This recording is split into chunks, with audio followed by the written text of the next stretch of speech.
So during the Russian Revolution, you had obviously it was like a few years after the First World War. Then you had the autocrat Tsar Nicholas II, who was very important in this event, definitely, and economic hardships because of how Russia's economy was going down the toilet because of all this stuff that was happening. Like the Tsar, you would think the Tsar was going to do right by the people. No, he let the economy die, let people suffer, let people not have any food. Right, it says mass protests and strikes erupted because the people were not happy, right? And the military eventually joined the revolution, leading to the abdication of the Tsar. A provisional government was formed, so the Tsar had power. That's what that means. To be abdicated is mean you have power now. So a provisional government was formed, but it failed to address the deep-rooted issues and meet the popular demands for land reform, peace, and bread. So these were the three things that the people wanted. They wanted land reform, they wanted land, they wanted peace, and they wanted bread. But the higher ups were like, no, you're not getting any of that because we are better than you. We deserve more things than you do, and that is why they didn't give it to them, right?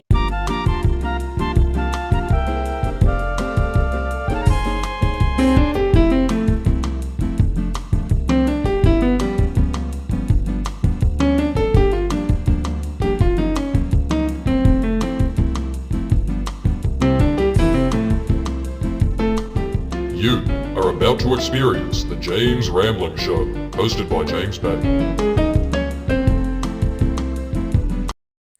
Hello, welcome back to the James Rambling Show for yet another episode. This episode is coming out a bit later than usual. We've had episodes like this before, but it doesn't happen always. The reason for that was last night I didn't record the best version of it. Tried to keep recording it, wasn't working out. So, with that out of the way, today's episode, if you know about last week, we started this new thing on the show where we're going to discuss these aspects of history. So this time we're going to be diving into perhaps one of the most interesting aspects when it comes to history, and that is the history of Russia. Now, I'm not going to be talking about all aspects of Russian history, mainly just the aspects of Russian history that I personally looked into myself, that I'm personally interested in. So it's not going to cover all of that because it would take too much time. So we're going to mainly focus on two events that happened in Russia's history. The first event is the Russian Revolution and the Cold War. So I will give you an understanding of what the Russian Revolution is so you can learn about this event and why I personally found it interesting because of what happened. So the Russian Revolution was a series of political and social upheavals that took place in Russia between 1917 and 1923. It led to the overthrow of the Russian monarchy and the establishment of the world's first socialist state, the Soviet Union. So, for those who don't know, the Soviet Union was this union that pretty much changed the course of how Russia's government would be as a whole. And you've seen it all around the internet about the Soviet Union and how much it's a meme, but it was a huge deal back in Russia's day, definitely, so there's that. The Russian Revolution can be broadly divided into two main phases, the February Revolution and the October Revolution. The February Revolution began in Petrograd. So at the time, it was called Petrograd because it sounded way more Russian than St. Petersburg, which sounded a bit more German, so that I learnt that from a YouTube video, if you're wondering. So it's definitely that. And then in September 1917, sparked by a combination of economic hardships, widespread discontent with the autocratic rule of Tsar Nicholas II, and the strain of World War One. So during the Russian Revolution, you had obviously it was like a few years after the First World War. Then you had the autocrat Tsar Nicholas II, who was very important in this event, definitely, and economic hardships because of how Russia's economy was going down the toilet because of all this stuff that was happening. Like the Tsar, you would think the Tsar was going to do right by the people. No, he let the economy die, let people suffer, let people not have any food. Right? It says mass protests and strikes erupted because the people were not happy, right? And the military eventually joined the revolution, leading to the abdication of the Tsar. A provisional government was formed. So the Tsar had power. That's what that means. To be abdicated is mean you have power now. So a provisional government was formed, but it failed to address the deep-rooted issues and meet the popular demands for land reform, peace, and bread. So these were the three things that the people wanted. They wanted land reform, they wanted land, they wanted peace, and they wanted bread. But, but the higher ups were like, no, you're not getting any of that because we are better than you. We deserve more things than you do, and that is why they didn't give it to them, right? So there's that. Then you also have this idea that amidst the dissatisfaction, the Bolshevik Party, led by Vladimir Lenin, seized power in the October Revolution of 1917. The Bolsheviks, a faction of the Russian Social Democratic Labour Party, aimed to establish a socialist government based on the principles of Marxism. So, if you're not up to speed, there was this guy called Karl Marx who made the Communist Manifesto, and this is what sparked Lenin's inspiration. He was like, oh, that guy called Karl Marx over there, oh, he's got some interesting ideas, and I want him. I want his ideas and how I'm gonna rule this nation. That's where he got it from. Just in case you had no idea what Marxism was, Karl Marx's version of communism that would turn into this ideology and how it would form and stuff like that. So, with the support of the working class and parts of the military, they overthrew the provisional government and proclaimed Soviet power. Right? So there's that. The Bolsheviks faced internal and external challenges. Internally, they had to consolidate power and deal with opposition from other socialist and political groups. Externally, they had to contend with the Russian Civil War, which lasted from 1918 to 1922. The war was fought between the Red Army, led by the Bolsheviks, and various anti-Bolshevik forces, including monarchists, liberals, and nationalists, supported by foreign powers. The Red Army ultimately emerged victorious, establishing the Soviet Union as a one-party state. So there was no other parties. Just to give an example here, you know how in America you've got the Democrats and the Republicans. Well, in Russia, they just were like, no, there's got to be one side of this. There's got to be nobody else, no other parties, just us. And that was the thing about Lenin, was the fact that he was like, no, what you think is not what I think, and if you don't think how I think, it's not fair, sort of stuff. And Lenin thought this was like a utopia. This was the best idea in the world. But because of those food shortages and because of all this other stuff that's happened, obviously it is not the way you think it is, the way Lenin thought it was. He just thought he was the man. He thought he was all this stuff. So there's that. So that once we get to this part here, under Lenin's leadership, the new government implemented significant reforms. So reforms is when you change a law, you change the way things are to make it the way you want it, right? And that's a very, very relevant thing when we're talking about communism and whatnot. These included the nationalisation of industry, land redistribution, and the establishment of collective farms. Because see, communism, if you take, like, there's a section in the word commune, which is community, so we have those farms and all that stuff, they're all in a group together, stuff like that. They also signed the Treaty of Brest, Litovsk,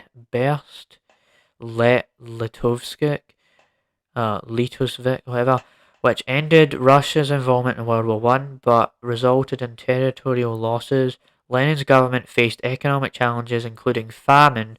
Right, A famine is when people die, like tons and tons and tons of people die because of starvation, and that's pretty much what a famine is. So there you go with that part, right?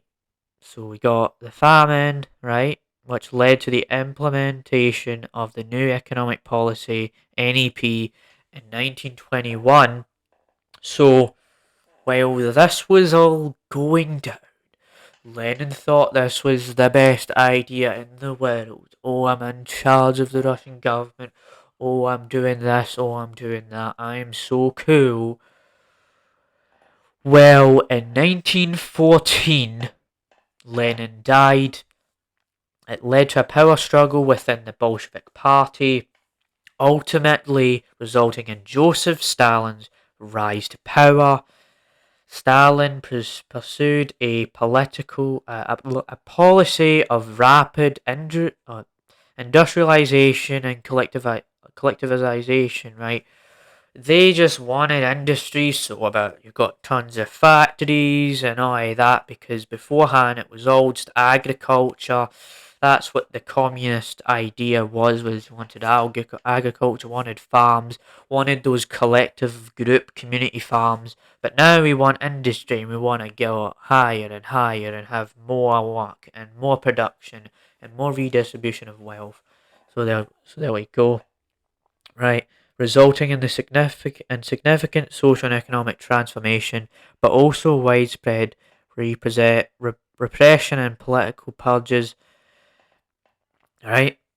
The Russian Revolution had a profound impact on the 20th century, shaping the course of world history. It inspired revolutionary moments and communist governments in various parts of the world and led to the formation of the Soviet Union as a global superpower. However, the revolution also brought immense human suffering, political repression, and the suppression of individual freedoms.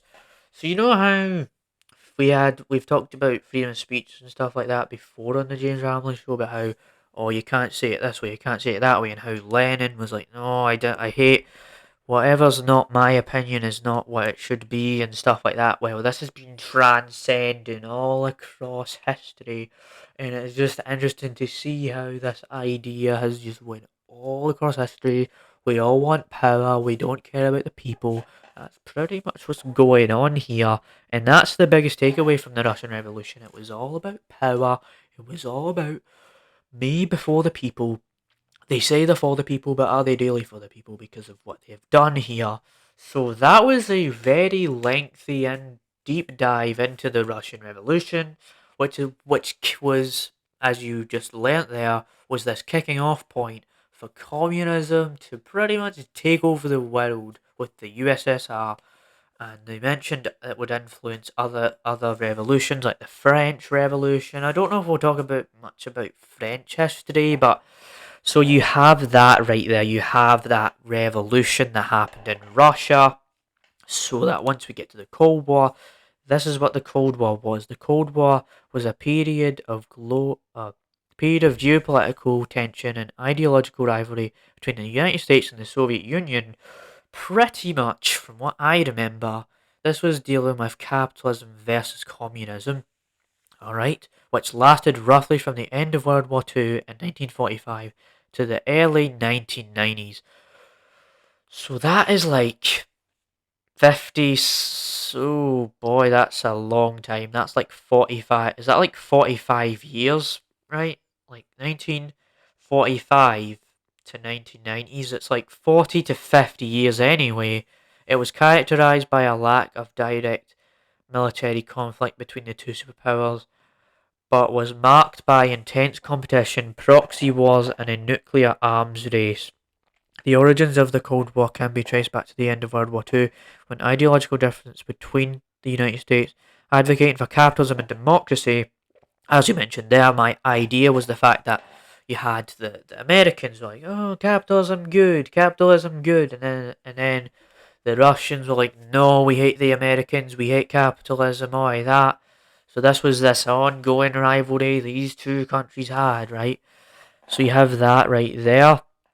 So capitalism and democracy in the Soviet Union promoting communism became increasingly apparent. the division of Europe into separate spheres of influence, with the Soviet Union dominating Eastern Europe and the United States supporting Western Europe, further fueled tensions. So you have that tension between it. You have Russia dominating Eastern Europe, and America's like, hey, the West is better than the East, sort of thing. So we get that in there, right? It was characterized by a series of events and conflicts that highlighted the rivalry between the two superpowers. Okay, this is kind of repeating itself here, but just to give you an example of what these events were, it was the Berlin blockade and airlift, the Korean War, the Cuban Missile Crisis, and the Vietnam War, among others. The superpowers engaged in a competition for influence and control over other countries, often using proxy wars, covert operations, and propaganda to advance their respective agendas. So that was an aspect that I kind of forgot to mention, was the fact that back in the day, Russia had propaganda, which was like trying to spin it like it's so amazing, like this. You know how I mentioned earlier, the communist utopia? I never mentioned that was propaganda, because it is propaganda, because like, oh, this is so nice, isn't it? But underneath that, it's a bunch of BS. It's not true at all. They had all these posters like communism is good. Believe how you should believe. Believe in us, believe in us, believe in us. So it's kind of like trying to manipulate you into an idea that is ironically the best thing ever, but in reality it really isn't. So and propaganda still exists to this day, like the news now. Like a lot of this stuff is sort of rotating around. Like I've said this a few times in the episode, but history is just repeating itself even more. Even once we get past the Russian Revolution, then we get to the Cold War, and it's all about power and all about taking over countries, and it's all about world domination right here. So there was that part there that we still got a bit more to bring into the mix here. So the arms race was a central aspect of the Cold War. Both the United States and the Soviet Union developed and stockpiled vast arsenals of nuclear weapons, leading to the concept of mutually assured destruction (MAD), which essentially meant that any large-scale conflict between the two would likely result in catastrophic consequences for both sides. The Cold War came to an end with the collapse of the Soviet Union in the Eastern Bloc in the late 1980s and early 1990s. Soviet leader Mikhail Gorbachev introduced reforms that led to political and economic changes, but they also weakened the centralized control of the Soviet Union. The fall of the Berlin Wall in 1989 symbolized the end of the division of Europe and the wait, hold on, let me slow down a bit here. And the the dissolution of the Soviet Union in 1991 marked the end of the Cold War. So the Cold War has came to an end now. So there's that, and then the Cold War has had a profound impact on global politics, shaping international relations, military strategies, and the world order. It led to the formation of military alliances such as NATO and the Warsaw Pact, right? And influenced the political and economic systems of many countries around the world. The legacy of the Cold War can still be felt today as its impacts continue to shape geopolitics and international dynamics. So that is a lot to take in there, but it is just very interesting to see how these countries, these parts of Europe, all wanted the same thing as each other pretty much. They just wanted to have power. So there's definitely that, right? So outside of that, really, we have talked a lot about Russia in this episode, but you know me, right? I was very interested in Russia and Russian hard base, so I was like, yeah, it's gonna come a point in time where I have to finally talk about this. So yeah, right. There's so many other kind of things that we can talk about with Russian history, but I just don't want to give you that whole entire thing.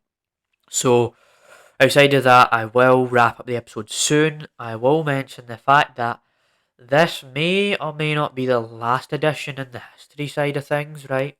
because we could talk about maybe Rome and Greece in the next episode, but we'll mix it up again. I've just realised I'm just talking about the same old crap all the time. So it was finally time to talk about history right here. So yeah, I hope you enjoyed the episode. Right, stay tuned for another edition. Right, there's not going to be any other James Rambling reviews until I finish Breaking Bad. I did establish that in the community tab of my second channel. So other than that, right, we'll see you next week. Hope you enjoyed and learnt about the Soviet Union and how they were a global superpower, learnt about the Russian Revolution and how Lenin wanted all of this power, all of that good stuff, all of that good stuff indeed. So, see you next week. Bye. I guess I've just became a historian now after all of that. Bye.